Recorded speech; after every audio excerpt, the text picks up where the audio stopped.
You know, I think it was Alan Parker who said all cinema is manipulation. So to call it manipulative is sort of interesting. And I guess the question is, if all cinema is manipulation, which I think it is, it's all choices, and I believe the director has a very strong ability to manipulate the perceptions of the audience. The question is, do you do films where the manipulation is apparent or where it's hidden? So for example, with Dunkirk, a lot of the men on the beach, they were never face to face with the enemy. They were just suffering the ordnance from the enemy. They were suffering the planes coming in and dropping bombs, the mortars and so forth. That fear of the unknown closing in. I'm going to say, okay, I want to involve you in that. I want to let you know that these three different timelines, they're running at different timescales, for example. I want you to be aware of that because I sort of want you to be constantly reminded of the limited point of view of each of the stories, that you're trapped in a subjective experience. What I do is I take that capacity for manipulating your feelings towards time and I put it foreground. That really puts you, there with those people on the beach, or puts you in the cockpit of a Spitfire, dog fighting the German planes above the beach. I'm trying to involve the audience consciously in that process, rather than it being invisible manipulation. It's honest manipulation, if you like.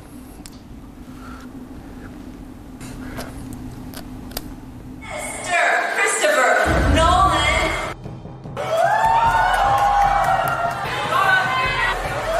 诺兰是我的偶像，非常好奇。诺兰是精品学还有战略家。What's the most flawed part of yourself? I don't want to go there.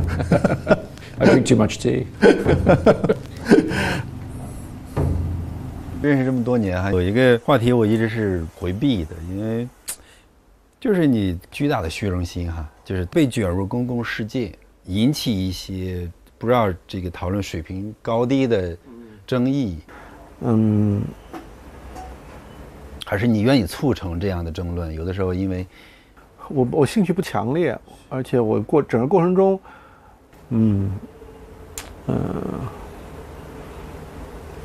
不知道，你肯定有自我怀疑的地方。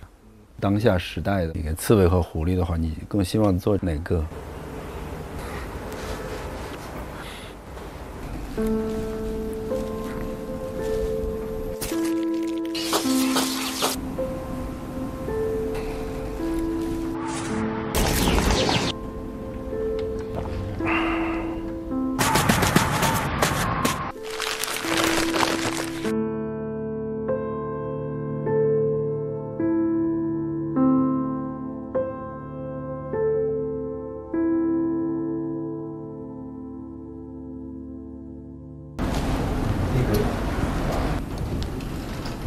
？Hey, nice to meet you. Hi. Want some tea? Or you have tea? I brought my own. Thank you. Good. So you must be very tired. Not too bad. I was in Asia anyway, so I'm not jet lagged. Now how about Yeah, we start. Yeah, we start already. Fine. Don't worry.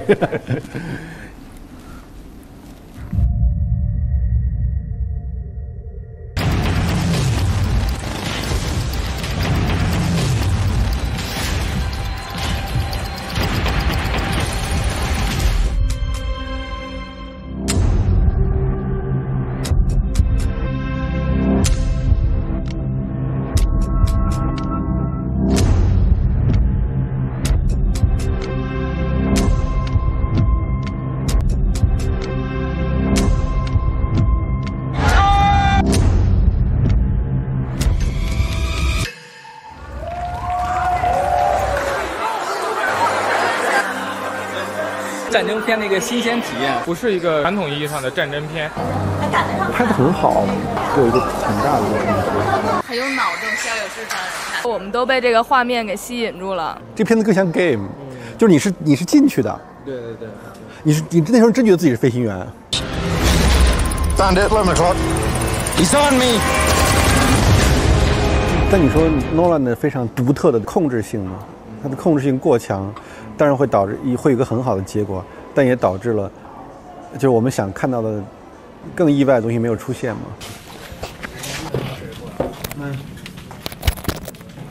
你是特别挺诺兰的是吧？肯定打3分吧。那你比如你们分析，就是他成为一个就是那种所谓的上神坛那样的啊，后面那个整个的社会心理原因是什么呢？他的2大方法，一个就是他的叙事，在技术方面他很成功；第二个方法就是哲学，比如说在这个黑暗骑士，就是在2艘船上，一帮是正常的市民，一个是囚犯，让他们互相拿着这个遥控器可以引爆对方的船只。他其实就是把这样一个哲学史上很著名的电车难题拉过来，在讲思想，在讲观念，给你植入一个概念，这样的话给观众的体验是焕然一新的。就很多导演他拍的那种想表达哲学的电影，非常小众、晦涩、深奥，看着就容易睡着的那种。但是诺兰，我从来没有感受过电影原来有这样的功能。可能在这方面，我觉得诺兰的电影是让人感觉到非常值得去推崇的。你这么挺他？对，我不同意，我当然不同意。这你说，蝙蝠侠为什么跟别的那个片子不太一样，对吧？是对自我的怀疑，这就是他贯穿的一个状况。但这个东西其实特别泛，奥德赛不也是这样吗？奥德赛也是怀疑自己该不该回家，该不该这样。那哈姆雷特也怀疑自己，所有的一个家庭剧里面都会有的这样。我经常爱拿我的前半生来举例子，把一个角色和那个然后来到提卡普里奥一样，重塑自我，重新找到自我的故事，没什么区别。我经常讲电影，它应该分为4种，仅仅从视听语言来讲的话，有点小突破，但正好又不超越我们的审美的这个台阶吧，所以说这是有气势。第2种电影是有性格，像黑泽明电影或者山帕金帕的电影，还有一种电影是有生命感的电影，最高级的电影它是有命运的电影。其实诺兰应该来讲呢是最低的那一种，他有给你的小思索，给你的小视觉，给你的什么都给你一点点，大家看到的，正好的。比我的审美高那么一点点，也不高不了那么多。其实蛮符合这个全球化的审美。对。And both in your movies, people are always very ambiguous about his own identity, the fictional world and the true world. Why this kind of things attract you so much? I mean, it's become your major subject to. It's from a kind of philosophical thinking of. My favorite types of films have always somehow related to the thriller genre. I like that form of storytelling, and because the camera pretends to be objective, yes, but it's not. You know, it's very subjective, particularly if you choose to use it in that way. And so, the great masters of suspense, like Hitchcock and Clouseau, they understood how to manipulate and how to align an audience's perceptions with one character or another, with their sympathies going to one character or another. And I think that stories in which you can't take identity for granted, even the identity of the narrator, who's the good guy, who's the bad guy, you know, it's a fun thing to play with. In the past, you always imagine the future, or imagine the maybe not very concrete things. Concrete situation, but now you're facing the very concrete historical place and event. So, I mean, the two imagination are very different for you, or similar? And imagine the future. I found it creatively. I found it invigorating because the key difference is that the world of the film, which is something you're normally, the world of the film is something in which, as a writer, I'm normally engaged in constructing from the ground up, particularly in a film like Inception, for example, or Interstellar. You know, the script has to create the entire world of the film and the terms of it. That part of it was already done for me in Dunkirk. That exists, it's real. And so all I had to do was research it and read about it. And so my creative process was then different. I didn't have to build that, I had to explore it. Quite honestly, the feeling of presumptuousness about making a war film as somebody who's never been to war, I mean, it's my worst nightmare to imagine having to fight a war. I had the privilege, and my grandfather was in the Air Force, and he died in World War II. And I took my children to go and visit his grave. He's buried in France. And when you look at the gravestones of the people who actually died in this, and you think, okay, we're going to make an entertainment, we're going to make a cinematic telling of war, that's very daunting. And it's difficult to know how to go about that. And for me, the solution was to not look at Dunkirk as a war film, to look at it as a survival story. And that I felt confident of. I felt confident of being able to tell a suspenseful story about survival. Could or should director be kind of philosopher? I mean, maybe your industry produce your own Michel Foucault, produce your own Nietzsche. Do you kind of see the parallel between them? Well, I think for me, that would be too much of it would be too self-conscious to look at filmmaking that way. Mm-hmm. One of the pleasures of talking about the film... But you are very self-conscious. Well, not at different stages. So you become very self-conscious when you're talking about the film you've made because you're being asked, you know. For me, I like to really stay focused on the story and the themes of the film. I like to try and do that instinctively rather than self-consciously. Mm-hmm. And I sort of trust that the way in which I know how to make a film technically, that if there are things that are interesting to me philosophically, that they'll sort of somehow they'll be there. So for example, with Dunkirk, we've tried to make a very intense film and that was really the ambition. And so the film's attitude to war, therefore, for me, had to be not self-conscious. Mm-hmm. I didn't want to make a film that was an anti-war film or a pro-war film or anything. I wanted to make a film that present my point of view and enjoy that. So from the sounds a little self-indulgent. Yeah. Do you worry about maybe the genre, maybe the big production, maybe stifling your creativity? I mean, from following Insomnia, the different parts. Do you worry about it? Or I don't. I mean, I have worried about it in the past. In the case of this film, I very much chose to not worry about it. I very much chose to just say this is a huge film that for a British person particularly, it's a necessary film to be made. Somebody's going to make it. I want to be the person to make it. And so I'm a responsible filmmaker and I try and, you know, we made the film efficiently. We made it for a good price for the studio and everything. That was our way of kind of dealing with the practicalities. But beyond that, I did not worry too much about the scale. I just said, you know what, we're just going to make the film right, and we need planes, and we need ships, and we need thousands of people, and we're just going to make this film. And I think that was important to do, because the rational part of my brain, the sort of, you know, the businessman, if you like,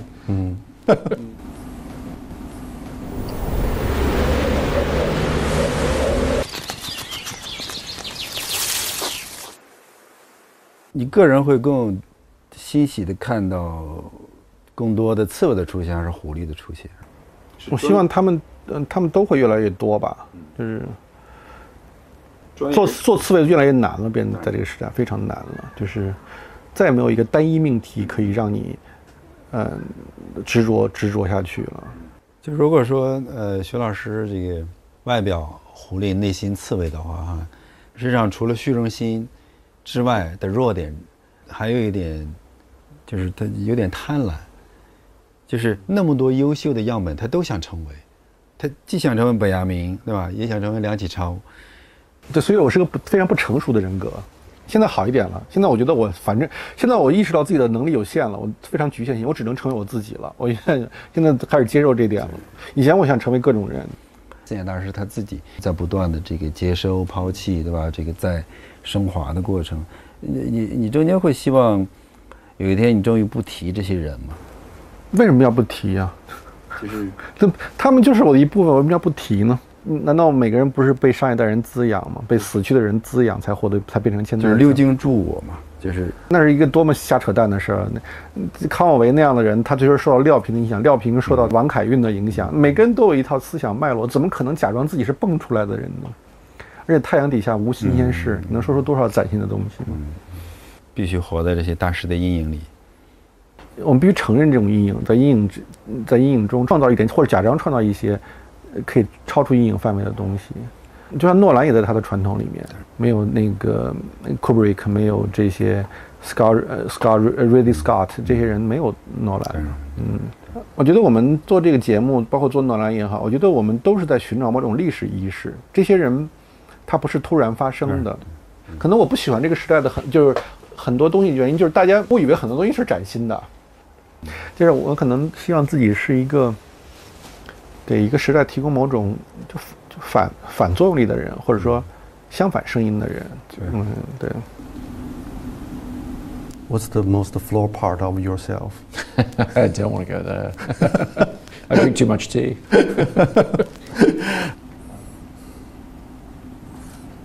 From the first idea of the movie until the finish, the whole thing, the whole process, what's the weakest part of in the whole process yourself? The weakest part? Weakest, yeah. Gosh. That's a difficult thing to answer because the way the job of director works is what I like about it is you're not responsible for any one thing. And so your responsibilities are spread, you get to dabble. You do a bit of everything. And so for me, it's not really about weaknesses and strengths, it's about an overall, I suppose, an overall mediocrity. It's like I have to be pretty good and kind of know quite a bit about a lot of different things. And so that's kind of fun. You don't have to be, you have experts around you. I have a fantastic director of photography. I have a fantastic designer. I have a fantastic editor and everything. And so I'm really just there to sort of, try and give them focus or try and inspire them to do their best work. And I think that's one of the reasons I really like the job of director. And so I'm not the member of the team who has to have a specific strength, a specific weakness. I sort of need to be pretty good at a bunch of different things and kind of just keep. It must be Fox.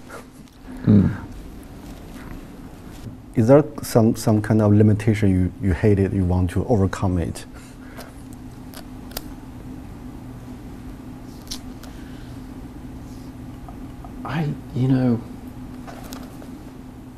You feel very much when you're writing, you feel the limitations of your ability. Writing, I think, more than any other aspect of filmmaking, is the one where you have a notion, you have an idea underlying, and then you're confronted with the absolute difficulty of executing that. It's very, very tough. Are there some writers inspire you a lot? I was drawn to, the writer I always point to is Borges, the Argentinian writer. Borges, stories. My favorite. Oh, really? Yeah. Also about kind of inception. Very much. Yeah. Return to a movie director. You are inspired by Ridley Scott and this compare you today's achievement with him. So how do you think about your innovation with them? With him? How am I doing relative to that guy? I mean, geez, not for me to say. I think that, interestingly, the thing about Ridley Scott for me that captured my imagination as a teenager and has always stuck with me is his incredible ability to create worlds, his fascination with the visual side of filmmaking and ability to do that. And so when I started making my films, I think I pushed in a very different direction. And so my films have been more about narrative, I think, more about writing in a way. And it's almost that thing of the people you admire so much, you sort of need to do something different in a different way. Yeah, and today's you are viewed as the representative for today's Hollywood. And how do you think about the tradition of Hollywood? I mean, from the John Ford, from the Coppola until James Cameron, until you. I mean, you're part of tradition, or how do you define the tradition? And do you contribute something different in the tradition? Well, I think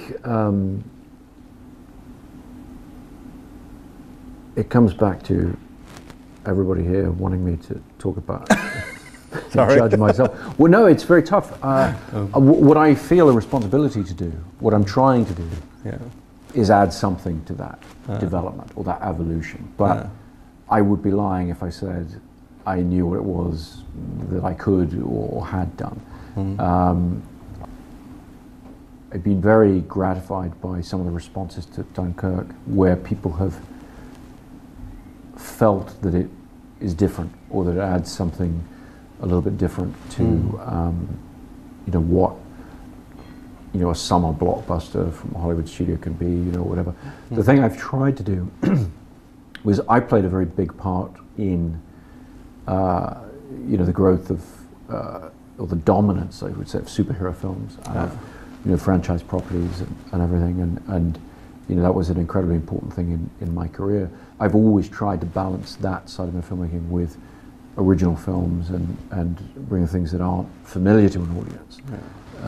But it's difficult. I mean, in television, everyone always talks about how great TV is today and how amazing it is and how much better it is. But I think films, we have the opposite. You look at it and you say, well, if this film doesn't have some unique point of view to it, if it doesn't have a strong point of view, it's not going to be interesting to people of today.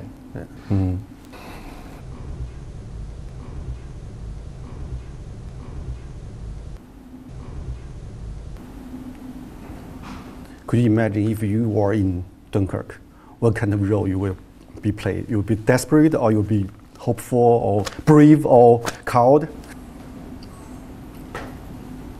I think what the film tries to say very strongly is we cannot know until we are faced with the situation. We like to think that we would behave in a noble way. I wanted to be more real than that. You know, human beings, we're very flawed creatures. Okay, thank you so much. Thank you. Running out. Thank you. Yeah, next time we can talk about boys. Yeah, exactly. Yeah. Be well known in China? Yeah, quite popular among writers and thinkers. Yeah. But good trip. Thank you very much. Nice. Take care.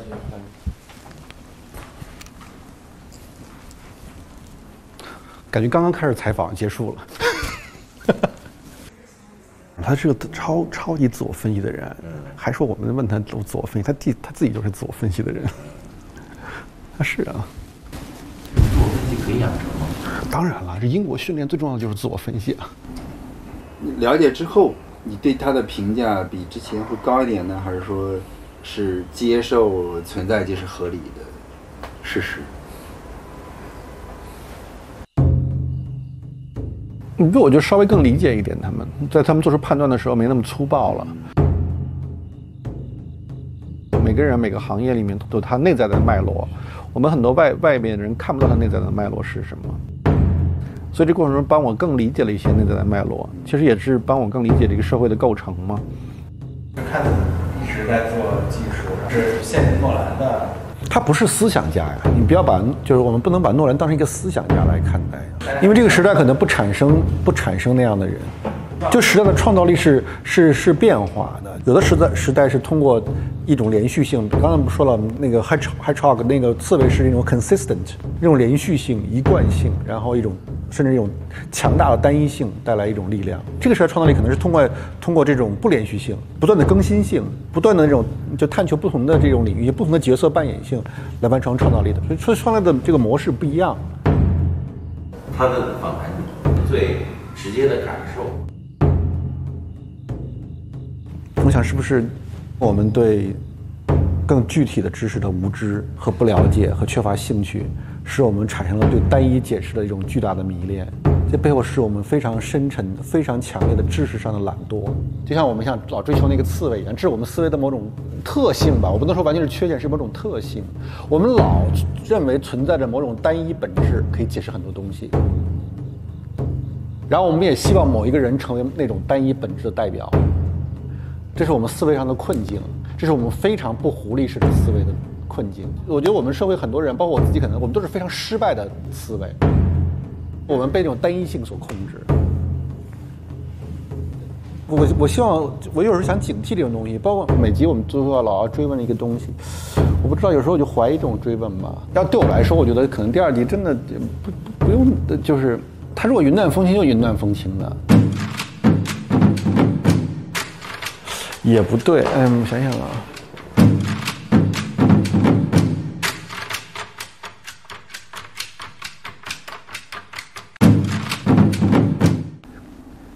You said you don't use email and no phone. How to connect with the fast-changing modern world? I think a lot of what people do with technology is very trivial, actually, and very, you know, it's just filling time. I value the discipline of just doing nothing and thinking and just trying to puzzle out what it is you're working on.